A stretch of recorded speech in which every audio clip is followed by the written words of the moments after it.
बिस्मिल्लाहिर्रहमानिर्रहीम। खातिन हज़रात, मैं हूँ अख्तर अब्बास और आप सबको मेरा सलाम पहुँचे। हम सबको सुनी सुनाई बातों पे बहुत यकीन होता है, बल्कि हम यकीन करने को तैयारी बैठे होते हैं। बरसों से हम एक बात सुनते आ रहे होते हैं, कभी किसी ने तहकीक की नहीं होती, जुस्तजू की नहीं होती, और हम उसको ईमान की हद तक माने रखते हैं। ऐसी बातों में से एक बात वो भी है जो रोज़ाना पीने से ताल्लुक़ रखती है। बहुत बरसों से हमने ये पढ़ा, सुना, देखा कि लोग कहते हैं कि हर फ़र्द को रोज़ाना 13 गिलास पानी पीना चाहिए, और जो नहीं पिएगा उसके साथ ये और ये हो जाएगा। अब इतने माह साल तो मैंने भी ज़िंदगी के देख लिए, मैं ज़िंदगी में कभी इतने गिलास नहीं पी पाया। सर्दियों में आपको हैरत होगी कि सारे दिन में बमुश्किल 1 या 1.5 गिलास पानी पिया जाता है, पर फिर भी ज़िंदा हैं, इतने सालों से ज़िंदा हैं। यानी मुझे अगर बच्चे जबरन आके पानी पीने को कहें तो बहुत हुआ तो मैं उसके 2 घूंट ले सकता हूँ, तीसरे घूंट पे पानी अंदर जाता ही नहीं है। यानी लिक्विड लेने के लिए समटाइम हम फिर दूध पीते हैं, समटाइम कोई दूध में कुछ चीज़ मिला लेते हैं, वो पी ली जाती है। ये 4 चीज़ें ऐसी हैं जिन पे पानी पीने का जो पैमाना है उसका ताल्लुक़ बनता है। इस बात को जानिए, आपका वज़न कितना है, आपके जिस्म की साख्त क्या है, मौसम क्या है और आपकी ज़रूरत क्या है। इन चारों के अलावा किसी 5वीं चीज़ की हाजत नहीं है। बचपन में हम आदी थे, खाना खाने के दौरान टुका के पानी पीते थे, खाना खाने के बाद भी पानी पीते थे। जैसे बाज़ जगहों पे खाना खाने के बाद चाय पीने की बहुत पक्की आदत है। अब कुछ इतने सालों से लोग पिए जा रहे हैं, उन्हें कुछ नहीं हुआ।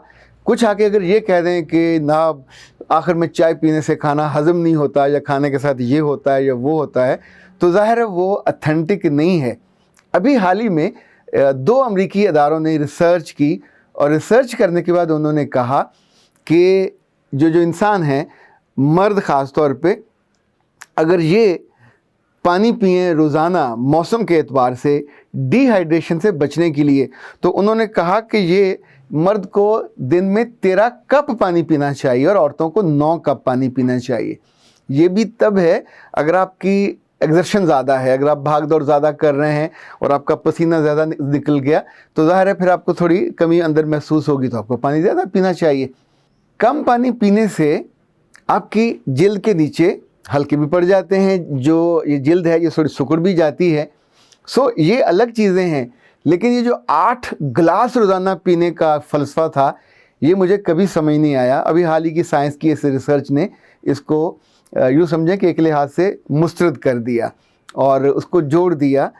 जो चीन वाले हैं वो तो कभी ठंडा पानी पीते भी नहीं हैं, आम तौर पे गर्म पानी पीते हैं। कितना पीते हैं हम नहीं जानते, लेकिन ऑफ एंड ऑन वो पीते रहते हैं। नतीजे में ना उनकी तोंदें बाहर निकलती हैं, ना वो मोटे होते। आपने कभी किसी चीनी औरत को या चीनी बंदे को मोटा देखा है? मैंने तो नहीं देखा। तो जो वहाँ लोग जाते हैं वो भी यही बताते हैं कि आम ज़िंदगी में भी वो पानी पीते रहते हैं, लेकिन गर्म पानी पीते हैं। हमने 1-2 दफ़ा ट्राई करके पीने की कोशिश की, अल्लाह माफ़ करे, वोमिट वाली हालत हो गई। अब नहीं आदत, गर्मियों में कहाँ से अब गर्म पानी, कोई बंदा यहाँ पिएगा गर्म पानी तो पागल ही लगेगा। हर मौसम, हर जगह के लिहाज से अपनी अपनी ज़रूरतें होती हैं। हमारे जो किसान भाई हैं जो गांव में होते हैं, उनके यहाँ पानी का इशू नहीं होता। लस्सी बनती है और जग में नहीं बनती, रोटी में भी नहीं बनती, वो बड़े इतना बड़ा घड़ा होता है, वो उसमें बनती है। ये सदियों से बनती चली आ रही है। दोपहर को जब उनका खाना जाता है तो भी लस्सी का इतना बड़ा सारा वो जाता है, यानी मानो 4-5 जग उसमें होती है लस्सी। टुका के पीते हैं, सुबह जाते हुए पीते हैं, शाम को आते हुए पीते हैं, दोपहर को पीते हैं। अब वहाँ एग्जर्शन ज़्यादा है, पूरा जिस्म उनका एक्सपोजर है सूरज के सामने। ज़मीन को हल चलाना है, कोई बीजना है, कोई काटना है, हर सूरत में जिस्म का पसीना निकलेगा, तो उस लिहाज से वो करते हैं। और फिर रात को जाकर वो दूध भी टिका के पीते हैं, यानी लिक्विड ज़्यादा। तो ये उन्होंने किसी जगह से पढ़ा नहीं है, अपने जिस्म की, माहौल की ज़रूरत के मुताबिक अपने जिस्म की साख्त। अब किसी का जिस्म बड़ा है तो ज़ाहिर है वो बड़ा ज़्यादा दूध पिएगा, ज़्यादा पानी पिएगा, ज़्यादा लस्सी पिएगा। शहरों में लोगों ने ये काम छोटी छोटी बोतलों से करना शुरू किया, और ज़ाहिर है जिन जिन का गुजारा हो जाता था वो कर लेते थे। हम जब स्कूल जाने लगे तो हमने अपने वालिद मोहतरम से ये सुना, वो कहते थे कि खाना खाने से पहले पानी पी लो। नहीं पिया जाता था। अच्छा, वो पी लेते थे, वो आदी थे। वो खाने के दौरान शायद हमने कभी उनको पानी पीते देखा हो, खाने के आखिर में तो कभी नहीं पीते थे। सो वो माशाल्लाह हमेशा स्लिम एंड स्मार्ट रहे। अब हमारी जो आदत या मिजाज बिल्कुल उल्टा है, यानी खाने के दौरान मैं तो जितना पानी पीता हूँ खाने के दौरान पीता हूँ। अभी बड़ी मुश्किल से अपने आप को मैंने रोका है कि खाने के आखिर पे जाके पानी ना पीऊँ। मैं बोतल बिल्कुल नहीं पीता, यानी भरी जवानी में तो बहुत पिए, पर अब कई बरसों से बिल्कुल उससे जो कहते हैं ना फारगती, वो कर दिया कि नहीं, अब मैंने बोतल नहीं पीनी, इसलिए अब पानी पी लेता हूँ और आपको थोड़ी ज़्यादा फ्रेशनेस महसूस होती है। तो इसका ताल्लुक भी आपकी अपनी आदत से है। कभी भी अखबारों में पढ़ के, किसी सुन के जो बज़वर्ड होते हैं, इनके साथ अपने इत्कादात को या ईमान को ना जोड़ा करें। साइंस की तहकीक है, साइंसी चीज़ है। एक वो ज़माने में डॉक्टर कहते थे देसी घी खाना चाहिए, फिर इन ज़ालिमों ने मना कर दिया कि डालडा खाया करें। जब चूँकि डालडा नया नया आ रहा था तो देसी घी बेचारा ऐसा था, वो शर्मिंदा होकर कहीं गांव में वापस छुप गया।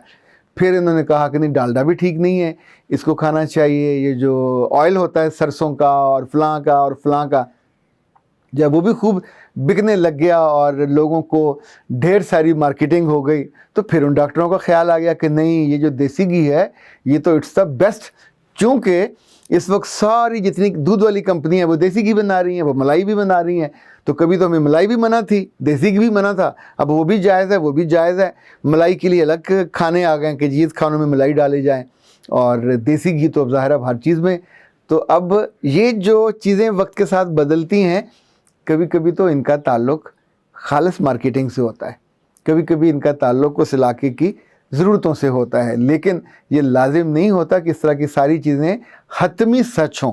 कौल फैसल इनको नहीं मानना चाहिए।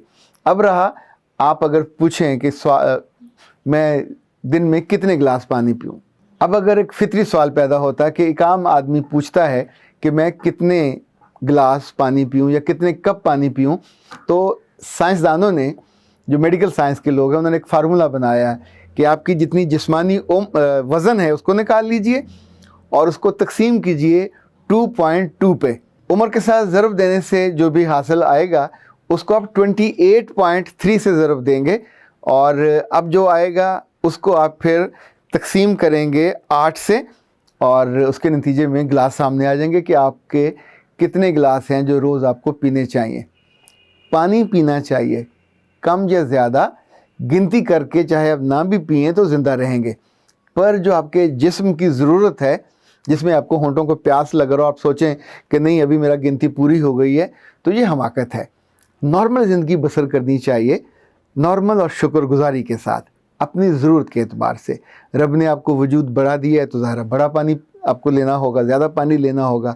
वजूद आपका मुनहनिसा है तो कैसे आप जगों के जग पी जाएंगे, वो जाएगा कहाँ, तो नहीं किया जा सकता। इसी तौर पे सर्दियों में आप गर्मियों वाला जो कोटा पूरा करने की कोशिश करेंगे, सोचें जिस्म से पानी निकल ही नहीं रहा, पसीना भी नहीं आ रहा, अंदर तलब भी नहीं हो रही, तो फिर आप अपने आप को मुश्किल में डाल दोगे। गिलास 8 जो कहे जाते थे वो पूरा सच नहीं है। अब कपों पे मामला आ गया है कि लड़कियां या औरतें रोज़ाना 9 कप और मर्द उसको 13 कप। कप ज़रा पानी थोड़ा कम होता है, इसका ताल्लुक़ आपकी सेहत से। मैं तो आपको ये सजेस्ट करूँगा कि मुख्तलिफ जो जर्नल्स हैं, ख़ास तौर पे बरतानिया के और अमेरिका के जो मेडिकल जर्नल्स हैं खाने पीने से मुतालिक, इनको कभी कभी नेट पे भी पढ़ते रहना चाहिए। वहाँ जितनी नई चीज़ें आ रही होती हैं उनको देखते रहना चाहिए, और उनसे जो आपको सूट करे कि हाँ ये मुझे सूट कर सकती है, उसको कभी कभी इख्तियार कर लेना चाहिए। लेकिन मजमूई तौर पे जैसे आपकी उम्र टीनेजर से अब बड़े होने लग जाएं, तो फिर आपको ये जितनी बोतलें हैं, ख़ास तौर पे गैस वाली बोतलें, इनसे परहेज़ करना चाहिए। ये आपके निज़ाम इंहज़ाम को भी और आपकी क्वालिटी ऑफ लाइफ दोनों को बर्बाद करती हैं। वैसे तो बहुत से लोगों ने उनके तजर्बे कर कर के टॉयलेट में डाल के देखते हैं कि ये बोतल डाली तो उसका ये हो गया, किसी फूल पे डाला तो उसका ये हो गया। अब ज़ाहिर है उसके अंदर जो कुछ है वो अंदर जाके जो धमा चौकड़ी मचाता है, तो पूरा सिस्टम तहबालो तो हो जाता है। उसमें मज़ा तो आपको आता है कि उसमें गैस होती है, उसमें मिठास होती है और उसमें उबाल होता है, लेकिन आपके पूरे सिस्टम को वो एक लंबे अरसे के लिए ख्वार कर देता है। इसलिए बाद के नुकसान से बचने के लिए, जैसे साइंसदान और सियाने कहते हैं कि आपको चीनी खानी चाहिए, पर जब भी आप एक्सेस करेंगे किसी चीज़ की तो फिर आपके जिस्म के अंदर जो मसाइल होंगे जब तक ज़िंदा रहेंगे उसको भुगतते रहेंगे। तो बेहतर इंसान पहले बाज आ जाए। शुरू से अब चीनी कम खाते रहा करें तो आखिरी सांस तक चीनी खाते रहिए।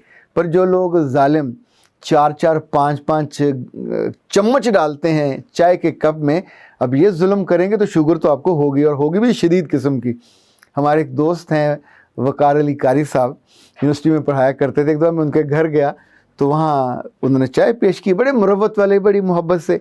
तो एक मेहमान उनके और आ गए, तो उन्होंने कहा कि चीनी। मैंने कहा मैं तो नहीं पीऊँगा, और बिस्कुट मीठे हैं वो मैं खा लूँगा। उन साहब ने गलती से कह दिया कि खड़ा चम्मच। तो उन्होंने कहा क्या मतलब? तो उसने कहा इतना चीनी के जिसमें चम्मच मेरा खड़ा हो जाए। तो उस भले आदमी ने वो जो पूरा था शुगर पॉट, वो पूरे पूरा उसके कप में उल्टा दिया और चम्मच को उसके अंदर यूं करके खड़ा कर दिया और कहा अब खाओ इसको, पियो इसको। और ज़ाहिर है उस बेचारे को फिर मजबूरन वो पीना पड़ा। अब इतनी शुगर पीने के बाद जो आपका हाल होगा वो तो बुरा ही होगा। अख्तर अब्बास को इजाज़त दीजिए। अस्सलाम वालेकुम।